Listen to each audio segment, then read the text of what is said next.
We've been catching up with the latest videos, of course shopping Amazon, trying to find some new equipment because I broke my tripod. Getting the video camera all set up. Need it to warm up so I can put my Stapleton AutoWorks stickers on the van. I got a new toy for the Trans Am.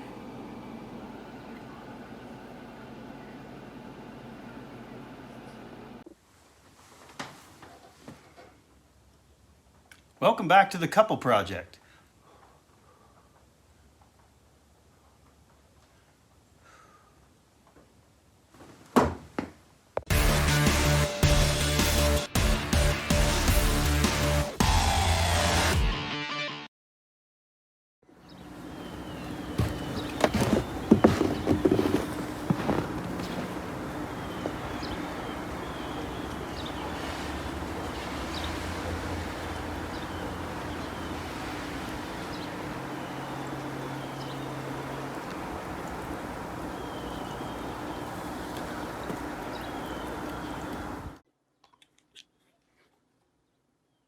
One of the things we have to do today is because of all the snow, Sarah didn't realize this tire was low and she drove on it.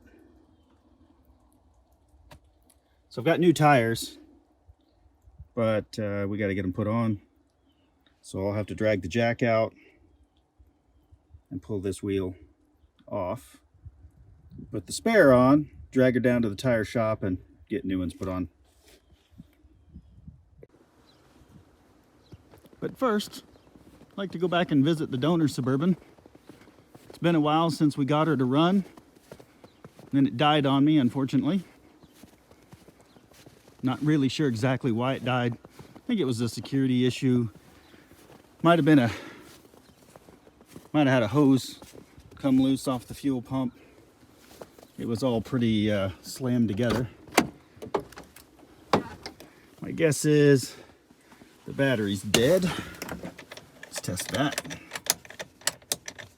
Oh, I hate this key. Battery's not dead. I'm gonna go through the procedure for resetting the key. We'll see if that works. Super bright out here. So if you're not familiar with this procedure, basically, you gotta Google it.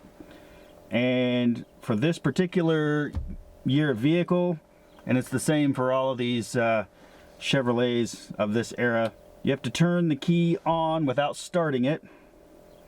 And you gotta let it sit until the security light goes off. And wait for 10 minutes. Then you turn the key off for 5 seconds. You turn the key on without starting the engine.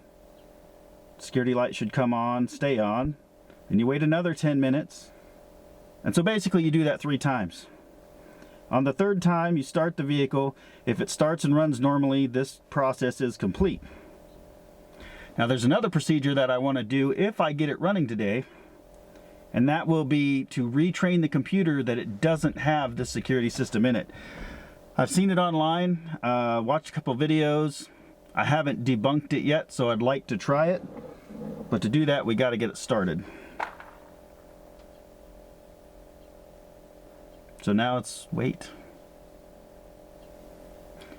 I think what we're going to do is change out that van tire. And then we'll come back to this after about 10 minutes.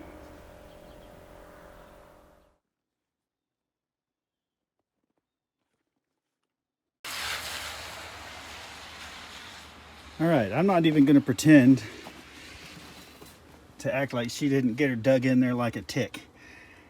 It is toasted. So now we'll get the spare out, get that wheel off.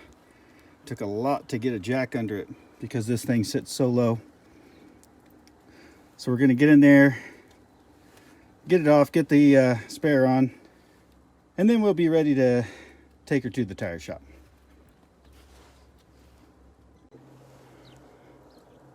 Boys and girls, it's cold. And I know a lot of you out there are suffering right along with us. This is probably one of the warmest days we've had in over a week. Still a lot of snow on the ground. Yes, I still have Christmas decorations up. They're frozen into the ground. So our thoughts and prayers go out to all those that are suffering right now, that are dealing with no power. We feel your pain. It's very cold. We want that heat on. We're doing our part. But, you know, with no heat, not only are we cold, but the pipes are cold, the doggos are cold. So we're right there with you. We understand. We're going to work on this, get this done.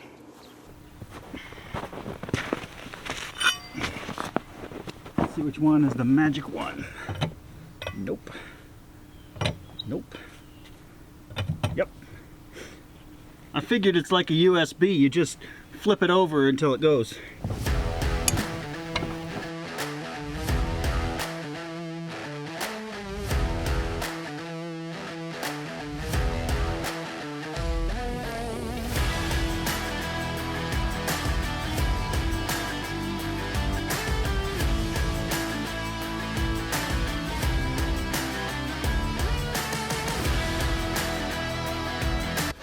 So I can tell you guys that I actually lived in Alaska for about 10 years, and I moved back to be closer to my family. And while I loved Alaska and everything it represented, I'm tired of snow. So understandably, I still have 4 seasons here in Kansas, but I could do without the snow and those bitter negative degree temps. It's one of the things that where I lived in Alaska, we didn't have a lot of negative degree days. Yeah, farther up north they did, but where I was at, we didn't have them. And I'll be honest, I could never have those again and be happy. My retirement plans included moving south, Florida, Texas, something like that. But even they're dealing with it right now. So, you know, I'm equipped and I understand how to deal with the snow and ice. I'd just rather not.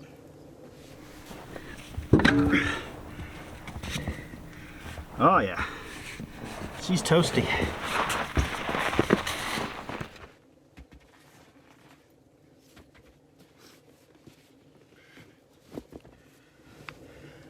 Now I know for a fact this spare's never been used, and I know that because I bought it when we got the van, and it didn't come with a spare or the jack or anything else. So I went ahead and quickly purchased the original one. Obviously I can get others cheaper, but I purchased the original so it would all fit back in the car correctly. It would be the correct rated spare for this vehicle. And you know, flats happen. So you always want to have a good spare. Check it regularly. Make sure it's got air in it.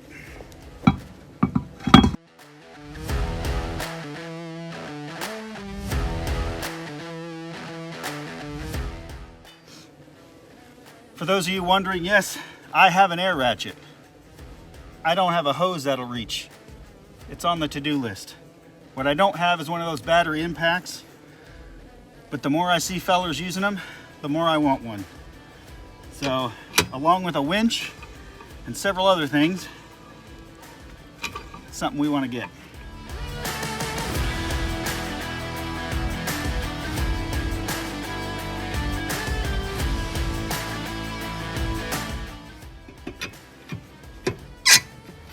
All right, we'll get her back on the ground, tighten those up, off to the tire shop.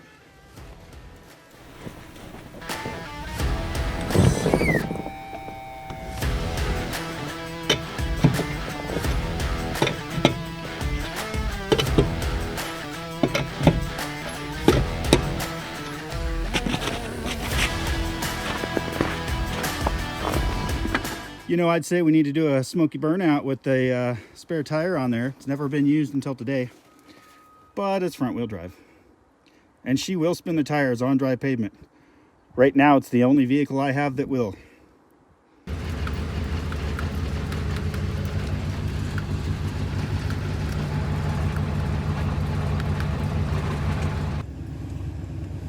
It's new tire day. I'd say yay, except we really didn't want it to be new tire day. I'm just trying to slip and slide around. Yeah, you drove it clear off the rim. You didn't see it, but it was bad. I saw it. Sidewall looked like bacon. I saw it. I saw what I did. And I it know was exactly what I did. Completely off the bead. I know exactly what I did. You got us new tires, that's what you did. Money bags. Cha-ching.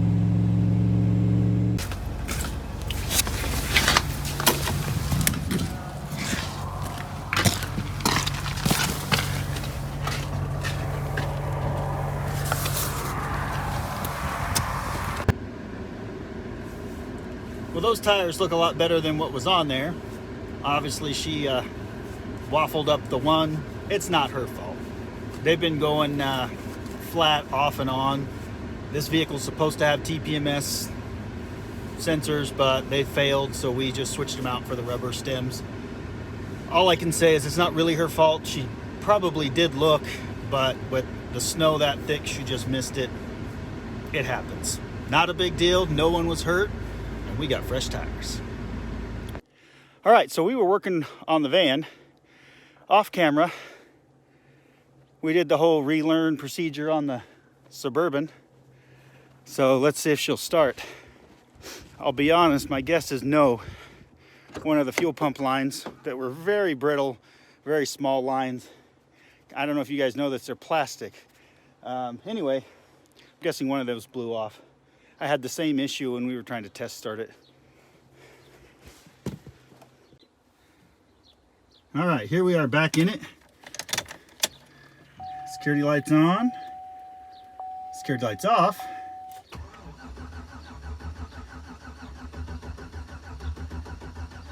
No zoomy zoomy.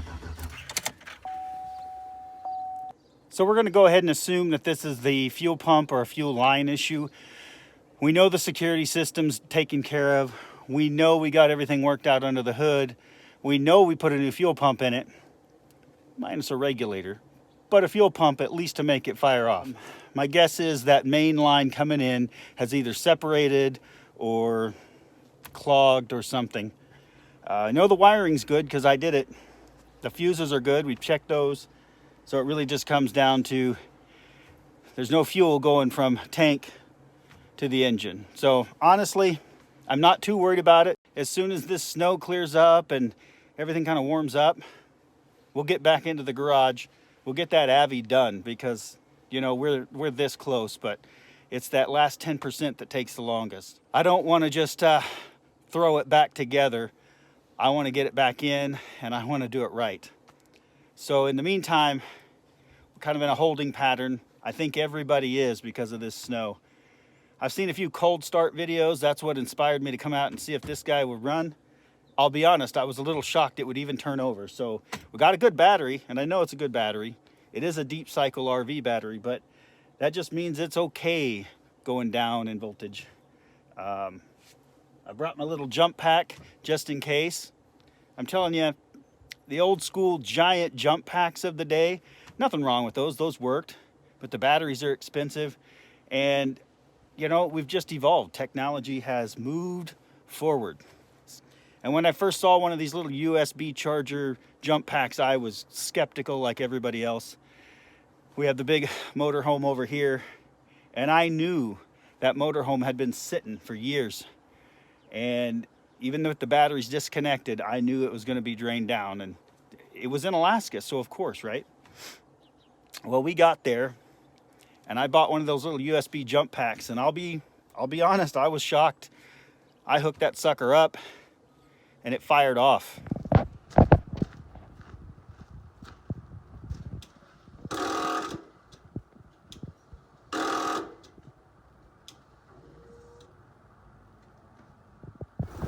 I hope it's the battery and not the engine and starter.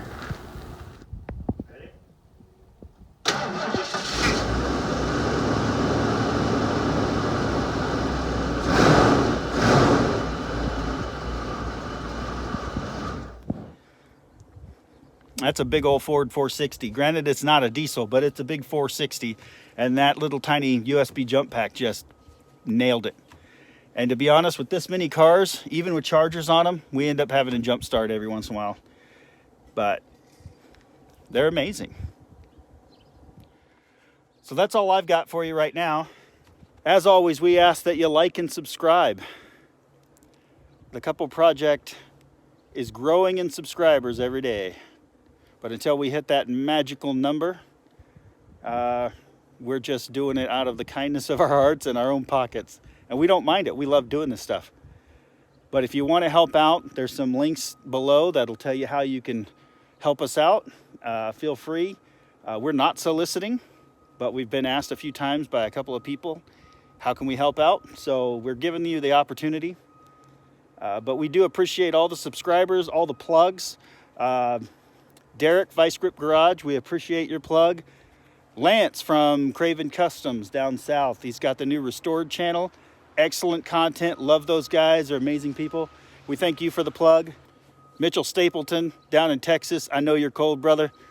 We're still watching, so hang in there. You'll be back at it. We love watching you. We got your swag and your stickers and everything else, so you just keep it coming. And of course, we just love our guy Finnegan. He's a good dude. Got his gear. So folks, we appreciate you watching. Like and subscribe, and we'll see you next time.